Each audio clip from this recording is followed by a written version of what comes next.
Assalamualaikum warahmatullahi wabarakatuh.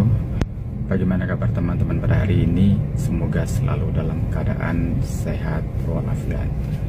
Kali ini saya akan menanggapi atau menjawab suatu pertanyaan dari masyarakat mengenai masalah harta gono gini. Jadi ceritanya begini, ada sebuah keluarga, kemudian si istrinya ini menggugat cerai suaminya.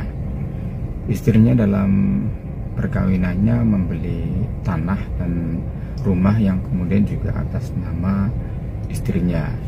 Nah, si suaminya ini ketika digugat meminta harta gono gini, akan tetapi si istrinya ini menolak untuk memberikan harta gono gini. Yang dari pertanyaan tadi, yang dari catatan bahwa tanah dan rumah yang dibeli itu adalah dibeli pada saat proses perkawinan. Pertanyaannya, apakah si suaminya sebenarnya bisa mendapatkan harta gono gini atau tidak? Ya, terima kasih atas pertanyaannya. Jadi mengenai apakah seorang suami atau pasangan ketika terjadi perceraian mendapat harta gono gini atau tidak, kita harus melihat dari status harta. Jadi kalau di dalam perkawinan kan ada namanya harta bersama, ada namanya harta bawaan. Apabila tanah yang dibeli oleh istri tadi, tanah dan rumah yang dibeli istri tadi itu berasal dari harta bawaan, di mana harta bawaan ini dalam perkawinan adalah penguasaan sepenuhnya yang punya. Konten sebelum sudah saya jelaskan seperti itu, maka apabila terjadi perceraian, maka harta bawaan tersebut akan diambil kembali atau dibawa kembali oleh yang punya atas nama tersebut. Nah, dalam konteks ini membeli tanah dan rumah ini menggunakan harta bawaan atau harta bersama. Apabila menggunakan harta bawaan, maka sebagaimana status harta bawaan ketika bercerai itu kembali kepada yang punya, maka dia bukanlah harta yang bisa dibagi untuk gono gini, karena itu bukan harta bersama, akan kembali kepada yang punya. Nah, satu, harus dilihat dulu apakah ini harta bawaan atau harta bersama. Nah, yang kedua, apabila tanah tersebut dibeli dengan harta bersama itu adalah harta yang diperoleh ketika masa perkawinan, tapi dari hasil pekerjaan atau hasil dari bisnis. Nah, misalnya mulai menikah pada 1 Oktober misalkan 2023, maka mulai dari situlah yang didapat dari pekerjaan menjadi harta bersama.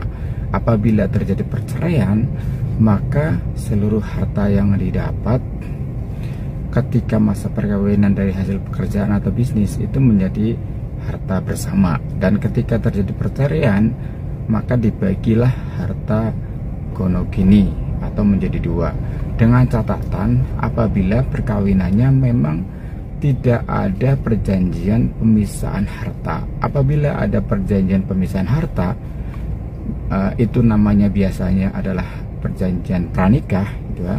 Itu tidak ada harta gono gini, tidak ada harta gono gini. Jadi yang atas namanya istri akan dibawa istri, yang atas namanya suami akan dibawa suami ketika terjadi perceraian apabila dibuat perjanjian pemisahan harta. Tetapi apabila tidak dibuat perjanjian pemisahan harta, maka hasil dari pekerjaan dan bisnis ketika masa perkawinan itu menjadi harta gono gini. Ketika terjadi perceraian dibagi menjadi dua. Ya, kira-kira seperti itu tanggapan dan jawabannya. Jadi masalah si suami tadi mendapat harta gono gini atau tidak dari tanah yang dibeli oleh istri, dilihat dulu tanah yang dibeli dan rumah yang dibeli oleh istri itu dari harta bersama atau harta bawaan. Apabila harta bawaan, maka itu tidak menjadi harta gonogini karena kewenangannya sepenuhnya pada istri. Nah, tapi kalau dibeli dari harta bersama, maka itu menjadi harta gonogini yang secara normatif itu dibagi menjadi 2 dengan catatan tadi apabila tidak terjadi pemisahan harta. Ya, kira-kira seperti itu. Terima kasih. Mohon maaf kalau ada kata-kata yang salah. Silahkan like, follow, kemudian komen kalau misalnya masih ada pertanyaan-pertanyaan yang akan disampaikan kepada kami. Dan juga kunjungi website YouTube saya, SDY Channel, dan subscribe. Di situ banyak tema-tema hukum tentang permasalahan hukum di masyarakat. Terima kasih. Assalamualaikum warahmatullahi wabarakatuh.